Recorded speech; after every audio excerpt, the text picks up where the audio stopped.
Olá, eu sou o Diogo Villamaior e estou começando agora a oficina de dramaturgia para teatro musical brasileiro. A ideia dessa videoaula é estruturar uma metodologia para o desenvolvimento de textos inéditos a partir de músicas do repertório da música popular brasileira. Para esse estudo eu fiz um recorte nas músicas do Dorival Caymmi. Em 2015, eu desenvolvi um espetáculo chamado Quem Vem Pra Beira do Mar, baseado no repertório dele. É muito importante deixar registrado que eu vou expor em alguns minutos alguns conceitos básicos, mas eu não vou conseguir dar conta da formação de um dramaturgo ou dramaturga, que é algo bastante complexo e que exige bastante tempo. A ideia é esquematizar um trampolim para que você se sinta mais seguro ou segura no momento de começar a escrever o seu texto. Eu vou apenas lançar algumas boias para que você não se afogue nesse oceano, que é o ato de escrever histórias e narrativas. Eu sei que às vezes rola um bloqueio enorme na hora que a gente senta na frente do computador. Então a ideia é desbloquear e acabar com um mito da genialidade. Vamos falar muito sobre isso, ok? Para começar, vamos tratar um pouco sobre o significado de narrativa. Eu vou utilizar bastante esse termo durante todo esse vídeo. Poderia usar história? Não, não poderia. Porque uma mesma narrativa pode conter 3 histórias. História é o fato em si, ou seja, o que. E narrativa é o como, a maneira como a gente expõe esse fato.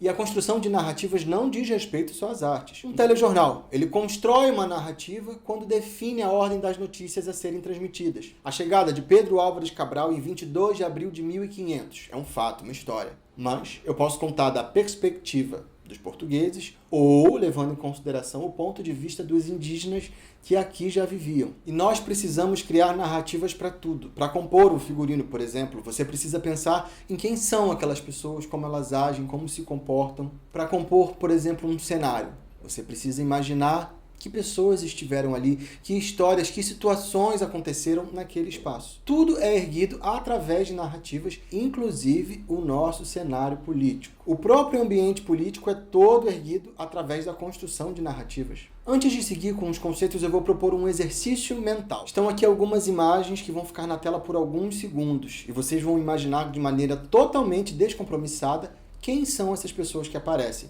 o que fazem da vida, o que estão pensando nesse momento e o que estão desejando, ok? É bem simples, é só imaginar sem pressão. Vamos lá.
Tivemos algumas sequências de imagens nas quais tínhamos uma mesma característica. Primeiro foi a pessoa sentada em um banco, depois a pessoa caminhando e depois as pessoas se abraçando. No entanto, tínhamos espaços diferentes. Fez alguma diferença o desenho da pessoa sentada em um banco para a última imagem da pessoa sentada ao fundo, onde a gente só vê a silhueta por conta da luz? Propus essa dinâmica simples para tentar ilustrar o conceito que é a base da encenação no palco, a relação tempo-espaço.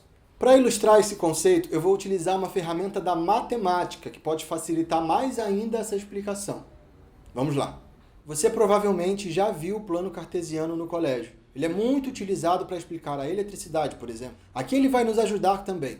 Na reta vertical nós temos o espaço e na reta horizontal nós temos o tempo. Nós podemos ter um único valor de tempo e múltiplos valores de espaço. Dessa maneira nós teremos uma reta na vertical como no desenho. Nós também podemos ter um único espaço e múltiplos valores de tempo. Dessa maneira nós teremos uma reta na horizontal. A gente também pode ter uma relação de progressão constante nos valores de tempo e espaço. Dessa maneira nós teremos uma reta em diagonal. E essa reta pode ser ascendente ou descendente. Mas nós também podemos ter valores irregulares de tempo e espaço. Dessa maneira, nós teremos formas irregulares no final. E assim é com as nossas narrativas. Elas podem se passar num único espaço, um banco de praça, por exemplo, e o público ir acompanhando as várias histórias de várias gerações que passam por esse banco. Eu gosto muito de citar um conto bem curtinho do autor argentino Julio Cortázar. Se chama O Jornal e Suas Metamorfoses e faz parte do livro Histórias de Cronópios e de Famas, de 1962. Um senhor pega um bonde após comprar o jornal e pô-lo debaixo do braço. Meia hora depois, desce com o mesmo jornal debaixo do mesmo braço, mas já não é o mesmo jornal. Agora é um monte de folhas impressas que o senhor abandona num banco da praça. Mal ficar sozinho na praça, um monte de folhas impressas se transforma outra vez em jornal, até que um rapaz o descobre, o lê e o deixa transformado num monte de folhas impressas.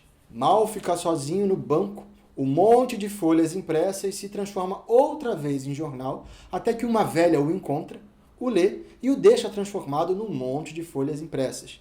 A seguir, leva-o para casa e no caminho aproveita-o para embrulhar um molho de acelga, que é para o que servem os jornais após essas excitantes metamorfoses. Nesse conto, nós temos o mesmo objeto jornal que vai navegando pelas diferentes significações durante o conto. E assim a gente deve pensar a relação tempo-espaço nas nossas narrativas. A gente pode querer algo que não é explícito. Uma narrativa pode ser construída sem deixar claro onde se passa, ou então quanto tempo se passou durante aquela ação. Mas é fundamental que a gente faça essa escolha de maneira consciente. A gente não pode deixar essas informações passarem batidas. Combinado? A minha lógica de narrativa sempre parte de uma visão sobre a cena. E se a gente pensa em encenação, a gente pensa em tempo e espaço. Agora, sendo bem específico, o que é dramaturgia? Na etimologia da palavra, nós temos do grego drama, que significa ação, e ergon, que significa trabalho, ou seja, trabalho com a ação. A dramaturgia se relaciona diretamente com o palco. Essa figura do dramaturgo ou dramaturga ela é recente. O seu surgimento se dá em paralelo à consolidação da figura do encenador, que é o diretor. Mas é bom deixar claro que essa é a história oficial, que é aquela que a gente herda da Europa. O dito primeiro encenador foi o francês André Antoine, que nasceu em 1858. Encenador é o termo que define a figura que faz a ligação do autor com a obra cênica que vai ser criada. É a figura que problematiza e desdobra todas as ideias e tudo aquilo que o autor coloca no papel. Até então, nós tínhamos ensaiadores que estavam nos ensaios para fazer valer as ideias do autor. Em alguns casos, o próprio autor era quem cuidava da encenação. Esse, por exemplo, foi o caso do Shakespeare. O inglês tinha o privilégio de escrever, testar no ensaio, levar de volta para casa, reescrever e depois testar de novo, ou ainda reescrever durante os ensaios. Por isso é fundamental que a gente acabe com o mito da genialidade. Isso não existe. As nossas grandes obras são fruto de muito trabalho e muito esforço. Escrita e reescrita constantes. Fausto do Goethe, por exemplo, que é considerado uma obra-prima sobre o homem moderno, levou algumas décadas para ser finalizada. Então, a minha primeira recomendação é a gente eliminar um certo pensamento de que a gente precisa de uma ideia brilhante para começar a escrever. Não, basta uma ideia. O brilhantismo, ele vem no decorrer do processo, que é, sim, doloroso. Voltando à questão do encenador, essa figura, quando surgiu, trouxe uma outra camada de significados para o texto escrito. Com isso, a figura dos autores começou a se reconfigurar. Uma característica que evidencia isso é a presença e a ausência das rubricas nos textos. Rubricas são as descrições de ações físicas, intenções e descrições de espaço que costumam habitar nos textos do palco. Se você pegar um texto de Shakespeare, por exemplo, ele é composto basicamente por falas. Já os textos da maioria dos autores europeus do início início do século XX são cheios de descrições. Na sequência do encenador Antoine, na França, nós tivemos o Konstantin Stanislavski, na Rússia. Foi um encenador que revolucionou a arte da interpretação de seus elencos. Ele que começou a trabalhar o dito realismo em cena. Ele estabeleceu uma relação direta com o autor também russo, Anton Chekhov. Mas não pensem que foi uma relação harmoniosa. Apesar de terem revolucionado o que se definiu como teatro ocidental, o bicho pegou entre eles. Essa briga do autor que escreve uma coisa e diz que o diretor não entendeu direito, ela não é de hoje. Eu ouso dizer que essas brigas certamente favoreceram a presença cada vez mais constante das rubricas de ação nos textos escritos para o palco. Talvez numa tentativa de evitar os tais entendimentos equivocados por parte dos encenadores. Como tem pouco mais de 100 anos que surgiu a figura do dramaturgo, é importante a gente entender que é algo em construção. Aliás, para mim, ela é eternamente em construção. Eu estou dizendo tudo isso que é para você relaxar e aproveitar o momento de colocar as ideias no papel.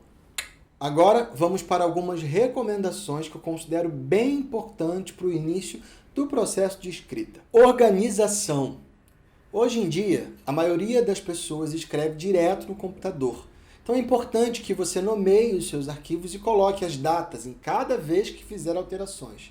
Acredite, chega uma hora que você já não sabe qual é a última versão mega oficial do seu texto. Então você pode colocar, por exemplo, 8-11, padrão que você quiser. O importante é que você crie o seu padrão. E tenha também um bloco de notas paralelo. Além do arquivo do seu texto, tenha um outro arquivo onde você possa listar pontos relevantes dos seus personagens, por exemplo. Ou então registrar algumas ideias soltas que surgem na sua cabeça e você ainda não sabe bem onde colocar. Isso pode te ajudar muito no processo de finalização do seu texto. Estando com tudo organizado, é fundamental que você entenda e aceite que o processo de reescritura é constante. Tem dias que você revê uma fala, outro dia você reescreve uma cena inteira, ou então você escreve e cria um novo personagem. É assim o processo normal. Por isso, as dicas de organização que eu estou deixando aqui. Repito, não existe genialidade. Ninguém tem um lapso de ideia. Senta no computador e escreve o texto da vida. Na hora você vai até achar que é, mas já passar uma semana, você vai ver que nem é tão genial assim, que você ainda precisa ajustar alguns detalhes e tá tudo bem. Escrita é um processo lento, mas é muito vigoroso. Uma vez que você avança na qualidade da sua escrita, é difícil de regredir. Imagina que você descobre uma cachoeira super secreta e decide ir até lá. Mas para chegar você precisa andar no meio do mato. Você vai chegar lá e se dá conta de que a cachoeira é realmente incrível. Aí quando volta para casa, decide que vai voltar lá outras vezes. Se você demora muito, dificilmente vai conseguir repetir aquele mesmo trajeto, porque vai ser difícil de localizar exatamente. Mas se você passa a ir lá todo dia, você vai começar a seguir um mesmo trajeto, porque vai começar a guardar todas as referências daquele caminho. E o próprio mato do chão vai sumindo também, vai virando uma trilha de terra batida. Daí vai chegar um dia que vai ser muito mais fácil voltar para aquela cachoeira e você vai poder, inclusive, levar alguém com você para usufruir daquelas águas maravilhosas. E assim é o processo da escrita para mim. Pode parecer muito duro, mas é compensador. Essa videoaula é de texto para o palco, que vocês vão escrever algo que vai depender diretamente da interpretação de outros artistas, atrizes e diretores, por exemplo. Mas também tem equipe de figurino, cenário, luz, som. Então o ponto de partida de toda a criação é seu. Por isso eu gosto de dizer que você deve se colocar como uma pessoa provocadora da cena. A arte para mim não é vida, e sim expressão da vida. É um detalhezinho de entendimento, mas que faz toda a diferença no meu cotidiano. Além disso, vale lembrar que é algo feito por humanos para outros seres humanos. Então se não existir algum outro ser humano, a expressão artística ela não se manifesta. Animais não fazem arte de maneira consciente. É o nosso olhar que muitas vezes acaba transformando as atitudes de alguns animais em arte. O conceito de ação é algo muito delicado de ser definido. Ação é verbo? É, mas não necessariamente o verbo vira arte. Por exemplo, um prato de sopa esfriando. Tem ação. Tem início, meio e fim, inclusive. A sopa está quente no início, morna no meio e fria no final. Mas tem teatralidade? Não. É a nossa atitude significadora que pode transformar esse prato de sopa esfriando em arte. Você pode definir, por exemplo, que esse prato de sopa está esfriando no meio de uma luta de espadas. Aí talvez ele comece a ganhar alguma relevância cênica. É fundamental que você tenha um olhar profundamente analítico do que está ao seu redor e que seja propositivo no ato da criação artística. Por isso é sempre importante que você tenha definido quem é a pessoa a quem você quer dirigir o seu texto. Quem é o sujeito que você quer que ouça e pare para refletir? Quando a gente tenta fazer algo para todo mundo, acaba não atingindo ninguém. É claro que a gente não tem o controle sobre quem vai se aproximar das nossas obras, mas é fundamental que a gente tenha uma intenção na hora de colocar as nossas obras para o mundo. Agora vamos tratar de algumas ferramentas que ajudam bastante o processo da escrita. Vale ressaltar que são ferramentas que podem ser úteis em algumas vezes, mas em outras podem só atrapalhar. A escrita, ela não pode ter um método específico. Conhecer bem as ferramentas é importante porque nos deixa com mais possibilidades criativas. Mas metodologias devem ser pensadas por obra. Cada obra vai nos exigir um tipo de organização diferente. Você dizer que faz de tal jeito, eu acho uma roubada. Eu já comecei a escrever tendo a história toda na cabeça, mas também já comecei tendo só o início. Tudo pode despertar o nosso ato criador. Uma personagem, uma música, uma situação, um espaço, enfim. São vários os disparadores. O importante é estar sempre com a escuta aberta. Enredo, sinopse e escaleta. O enredo é a descrição em texto corrido de todos os fatos e situações da sua narrativa. Você coloca tudo em ordem cronológica e ele pode ser bastante útil se você pretende desenvolver, por exemplo, uma narrativa com uma linha temporal mais fragmentada, onde quem assiste acompanha os acontecimentos fora da ordem factual. Ou então diferentes núcleos que têm suas narrativas expostas paralelamente, sem que se afetem. O enredo pode te ajudar a não se perder na condução dessas histórias. A sinopse é aquela descrição do seu texto que não revela todos os detalhes da sua narrativa. Geralmente não ultrapassa o tamanho de um parágrafo. Ela é bastante utilizada na venda do seu trabalho, portanto, é interessante que você aguce a curiosidade de quem vai ler. A escaleta é a lista em sequência de todas as cenas que você pretende ter no seu texto. Uma linha, numerada mesmo. A quantidade de cenas é você que define. Pode ser de 1 a 10, pode ser de 1 a 15, 1 a 20. Geralmente as pessoas gostam de dar títulos às cenas. Algumas pessoas também escrevem mini sinopses para cada cena. Para quem é mais pragmático, essa é uma ferramenta bastante útil, pois pode ajudar a desbloquear a escrita, transformando o desenrolar da criação em algo mais concreto. A relação com o tempo na narrativa pode ser das mais variadas. Ela pode ser diacrônica ou anacrônica. Diacrônica é quando os acontecimentos da sua história são apresentados ao espectador na ordem sucessiva de ocorrência no tempo. Um fato que leva ao outro, que leva a um outro e assim sucessivamente. Um exemplo de narrativa diacrônica são as tragédias gregas, que estabeleceram uma estrutura que é viva até hoje, que é a saga do herói. A jornada clássica do herói, que foi descrita por Aristóteles lá na Grécia Antiga, nos acompanha até hoje. Vamos chamar mais um gráfico para ficar mais simples. A ideia é que a história gira em torno do protagonista, chamado de herói. Ele está bem, na dele, vida estável, às vezes alegre, mas às vezes triste, mas sente uma vontade de mudança. Eis que acontece algum fato que provoca alguma alteração naquela estabilidade do protagonista. O protagonista pode ficar confuso, perdido, sem saber o que fazer, que alguma figura conselheira chega até ele, desembaçando sua visão e o incentivando a ir atrás da resolução para esse problema. Então o protagonista sai para buscar a solução e começam os pontos de virada, que são os obstáculos que vão surgindo no caminho e o protagonista tem que acessar e repensar alguns de seus valores e ideais para conseguir avançar. Depois de algumas doses de sofrimento, luta e angústia, o protagonista chega no clímax e alcança aquela resolução que almejava. Daí, ele retorna para o seu local e muda a realidade daquele lugar, passando a viver em um novo patamar de equilíbrio. Uma narrativa anacrônica é quando existe uma alteração na exposição dos fatos.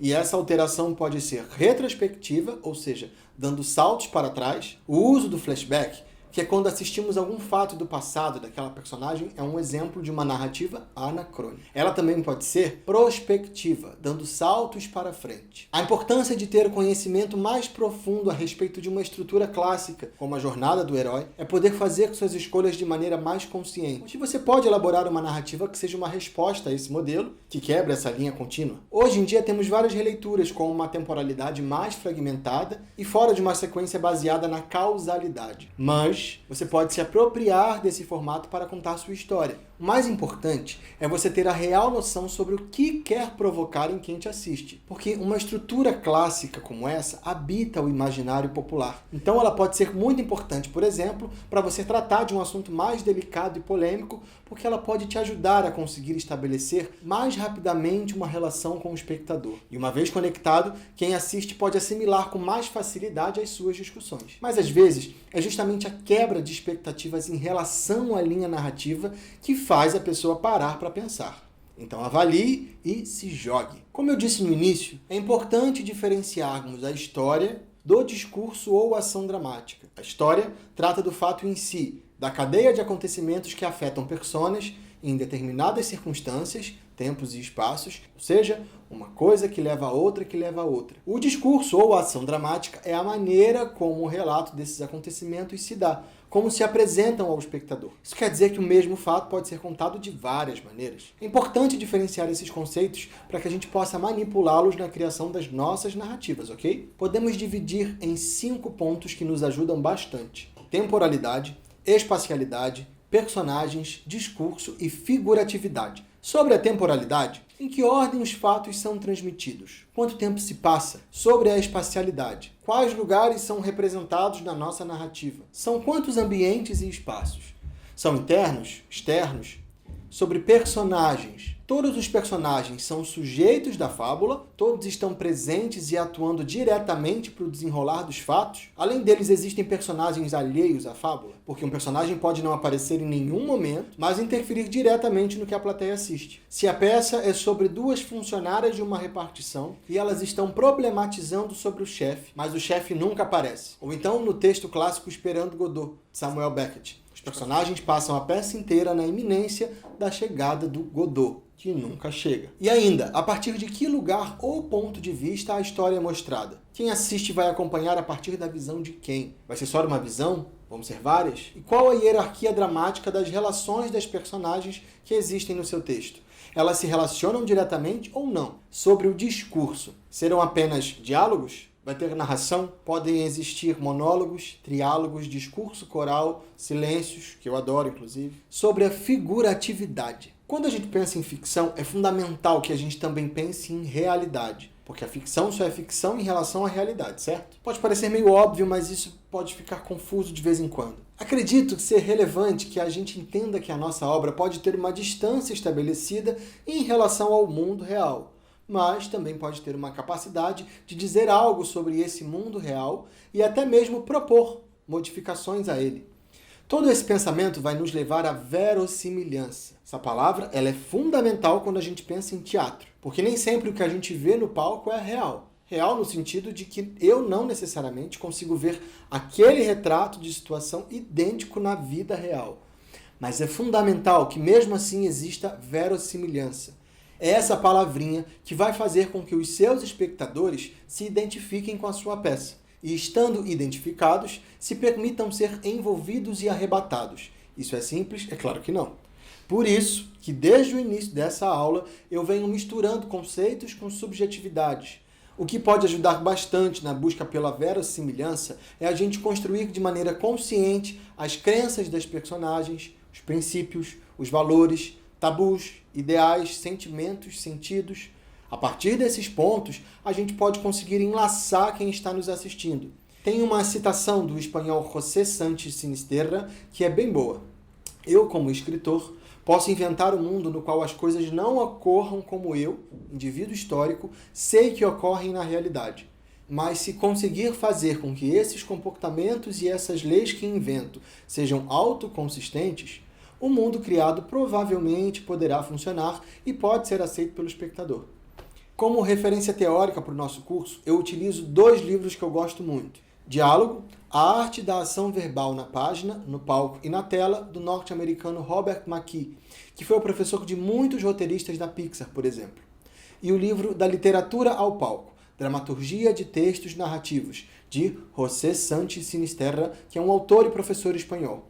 Quando lemos esses livros sobre dramaturgia e principalmente roteiro, é fundamental que a gente fique muito atento ao contexto onde esses autores estão inseridos. O McKee, por exemplo, é norte-americano. Então, ele tem uma tendência a colocar os conceitos em uma linguagem de manual, porque isso faz parte da cultura norte-americana. O Sinisterra é europeu, ou seja, carrega toda uma tradição de fazer artístico com tendência a um conhecimento centralizador. Afinal, os povos europeus acharam em algum momento da história que deveriam dominar o mundo. Então, às vezes, a gente pode perceber uma falta de sensibilidade sobre outras possibilidades do fenômeno criativo pelo mundo. Esses livros que citei são excelentes, mas eu digo tudo isso para que a gente sempre tenha em mente avaliar o contexto em que cada obra foi escrita. Tudo o que a gente lê precisa ter contexto. Para finalizar essa primeira parte, eu deixo a dica de um vídeo que fala desse assunto melhor que eu e se chama O Perigo da História Única, da escritora nigeriana Chimamanda Adichie. O link vai estar na descrição dessa videoaula. A gente conversa. Conversar, mais do que qualquer outra característica, expressa a nossa humanidade. É assim que o autor Robert McKee começa o livro Diálogo, a arte da ação verbal na página, no palco e na tela. A música Você Já Foi à Bahia? Caim me escreveu. Você já foi à Bahia, nega, não? Então vá. Ele faz uma construção frasal muito próxima à fala, parece que está conversando com alguém. Por isso ele foi escolhido para tratarmos da utilização de músicas já existentes na construção de uma história. Nossas personagens vão conversar, e essas conversas serão a nossa ferramenta para ir juntando pistas para entender o universo particular de cada um. Como um alquimista, um escritor mistura e molda personagens inventados, conflitos e mudanças, e depois arremata com um diálogo, transformando o metal básico da existência em ouro reluzente da história. Não importa quão luxuosa é a produção de uma peça, quão vívidas são as descrições de um romance, quão exuberante é a fotografia de um filme. A fala da personagem é o que dá forma às complexidades, às ironias e à lógica interna da história. Mais do que qualquer outra técnica de caracterização, o diálogo tem o poder de extrair uma história dos vários estratos da vida, dando a uma narrativa meramente complicada uma gama de complexidades. Ele é um defensor ferrenho de bons diálogos. Eu, particularmente, gosto muito também. No nosso caso aqui, é importante lembrar que as letras das músicas vão se transformar em falas dos personagens que serão expostas através do canto. Qualquer música funciona para virar texto de peça? Olha, eu acho que sim. O mais importante é a gente entender que precisa aguçar a nossa escuta e perceber como aquele discurso foi elaborado. É mais ou menos a mesma dinâmica de quando vamos fazer uma adaptação de um livro para o palco. Temos que mergulhar no universo daquela autora, sempre tentando captar o que está nas linhas e nas entrelinhas. A gente precisa ter uma atitude de respeito e profanação ao mesmo tempo. O que eu quero dizer é que a gente precisa aceitar que o nosso campo criativo já tem uma delimitação que é dada pelo compositor. Ao mesmo tempo, devemos nos apropriar dessas canções para ressignificá-las e gerar conflitos para os nossos personagens. As músicas podem ser utilizadas inteiras ou apenas trechos. Podem nos dar apenas os personagens e as situações sem serem cantadas, por exemplo. Liberdade criativa é o mais importante. E se forem utilizadas como falas, o grande trunfo é se apropriar da maneira como as frases de cada música foram elaboradas. Pensar na gramática mesmo, e às vezes até mesmo na ortografia, e levar isso para os diálogos que vamos escrever. Pode ser que você queira mergulhar na obra de uma compositora, mas também pode ser que você queira misturar obras de artistas diferentes. Tudo é possível. Para alcançar um efeito interessante, o mais importante é ter essa escuta totalmente sensível para as gramáticas e ortografias diferentes. Até porque pode acontecer de você amar uma compositora, mas não conseguir estabelecer uma relação crítica com a obra dela. As músicas Quem Vem Pra Beira do Mar e 2 de Fevereiro foram um mote narrativo. A peça tratava de um homem que no dia 2 de fevereiro vai até a beira da praia conversar com Iemanjá. Uma análise muito importante a ser feita nas letras é emissor e interlocutor. Através das informações que estão na letra da música, a gente deve procurar saber quem é a pessoa que está falando aquela letra e quem é a pessoa a quem o discurso está sendo dirigido. Algumas músicas nos dão dicas e outras não. É essa análise que vai alimentar a nossa imaginação. Por exemplo, Eu Cheguei Lá. Nós temos a história dessa pessoa que não sabemos se é homem ou mulher, não sabemos o que faz da vida, mas sabemos que se preparou para falar algo para Maria Amélia, que a gente também não sabe quem é. Chegou na hora H, a pessoa esqueceu o que tinha preparado. Se eu fosse te provocar a criar uma história a partir dessa música, eu te pediria para imaginar quem é essa pessoa, de onde ela veio até esse momento em que ela vai falar algo para Maria Amélia e por que queria falar algo especial. Além do mais, é importante observar que supostamente temos dois interlocutores diferentes. Na primeira parte, Eu Cheguei Lá, mas me esqueci do que ia dizer, do que ia falar, eu cheguei lá, eu cheguei lá. A pessoa dá a entender que está falando com uma terceira pessoa sobre o que aconteceu quando foi lá falar com Maria Amélia. Na segunda parte, Maria Amélia, eu passei toda a noite sonhando, Maria Amélia, eu passei toda a noite pensando. Ele parece se dirigir diretamente a Maria Amélia. Isso já nos leva a pensar em dois tempos diferentes para a mesma música. Assim sendo, você precisaria imaginar quem são Maria Amélia e essa terceira pessoa. Uma dica interessante para esse processo de imaginação é fazer o cruzamento com outras canções que podem ter informações boas para alimentar. Caymmi tem uma música que é cheia de possibilidades. O Mar.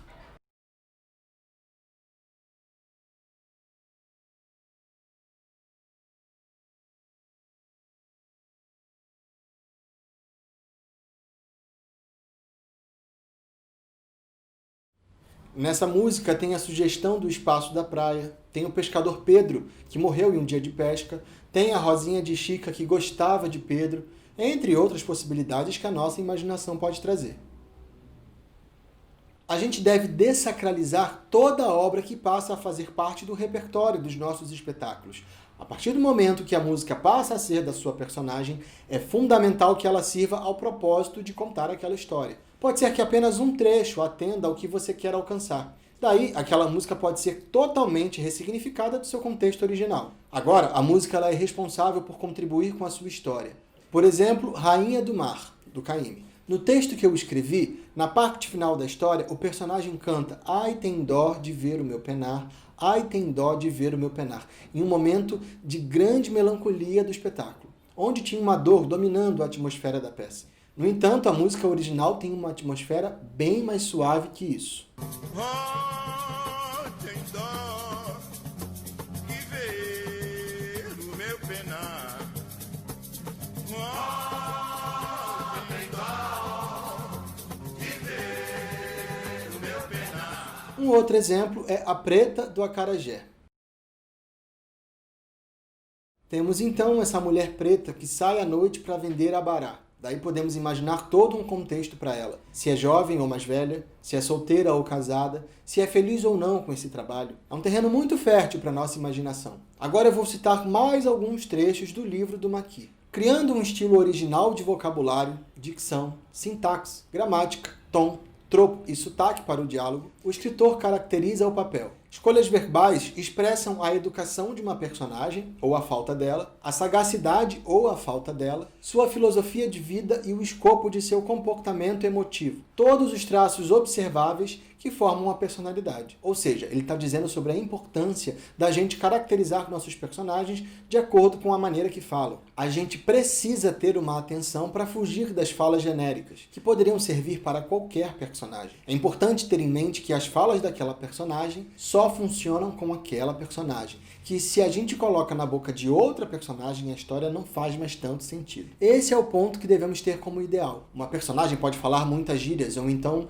não ter muita formalidade na concordância verbal, por exemplo. A palavra é o principal veículo de ação humana. Quando uma personagem diz algo, ela está de fato fazendo alguma coisa. Como linguagem, o diálogo carrega a caracterização, mas como ação, o diálogo expressa a verdadeira personagem. Diálogo, portanto, é o principal veículo que um escritor tem para moldar sua personagem. Agora, retomando aquela pergunta no início de se qualquer música funciona para virar texto de peça. Por mais que eu esteja defendendo uma boa construção de diálogos, é fundamental que a gente fuja da armadilha de criar a fala pela fala, apenas pensando na beleza dela. Nunca podemos perder de vista que as falas devem, antes de mais nada, servir à história e ao desenrolar das narrativas das personagens. É um risco nada incomum cair na tentação de escrever falas bem estruturadas, mas vazias de importância narrativa. Saindo um pouco do Caymmi, eu vou citar um exemplo.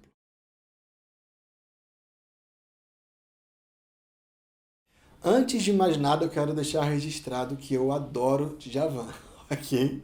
Mas, se tivermos um olhar crítico para uma letra como essa, devemos reconhecer que é uma construção frasal bem distante da nossa maneira de falar, certo? Estou querendo dizer que é impossível fazer um musical a partir das canções do Djavan? De maneira nenhuma. Mas vai exigir um esforço a mais para poder criar uma narrativa verossímil, com personagens que tenham uma eloquência mais específica e que essas existências sejam críveis. Nós brasileiros temos muita sorte. Dorival Caymmi começou sua carreira musical nos anos 30 e atingiu o sucesso a partir dos anos 40. Existe uma penca de artistas contemporâneos a ele que são geniais. A música popular brasileira é um universo lotado de boas letras e histórias interessantes. As músicas da Era de Ouro da rádio, por exemplo. Um bom exemplo é Comigo Não, interpretada por Linda Batista.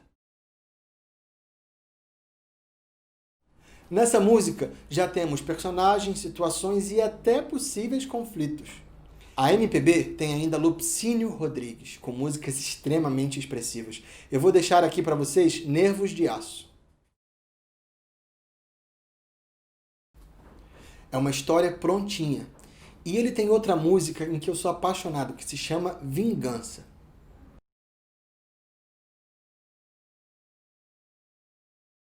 São letras que você já consegue delinear personagens super intensos. E por isso eu sou um defensor ferrenho dos musicais genuinamente brasileiros. Somos muito privilegiados por conta da pluralidade do nosso acervo musical. Fica aqui registrado o meu incentivo para que você comece desde já a pesquisar o vasto repertório da MPB. E chegamos ao fim. O que eu tenho a dizer é: mãos à obra, escreva, investigue as músicas e faça o seu recorte. Eu considero bem importante que nesse momento você deixe a sua intuição te guiar. Esse primeiro recorte ele pode ser mais amplo, ainda sem muitas definições. O mais interessante é que você condicione o seu olhar para priorizar as músicas que tenham uma maior possibilidade de histórias, personagens, situações, conflitos. Fica uma super recomendação para que você ouça a faixa História de Pescadores, na qual Caymmi canta e narra algumas histórias. A faixa tem duração de 15 minutos e é super legal. Tem em todas as plataformas digitais. Bem, eu espero ter contribuído para que você desbloqueie a sua criatividade e deixe a sua imaginação fluir. Para começar, basta apenas começar. Não tem mistério. Se você quiser, você pode me procurar nas redes sociais que podemos trocar umas ideias sobre o tema. Eu vou adorar saber que você começou a desenvolver seu musical depois de ter assistido essa videoaula. Todas as referências que eu citei eu vou deixar aqui na descrição com os links. Até mais!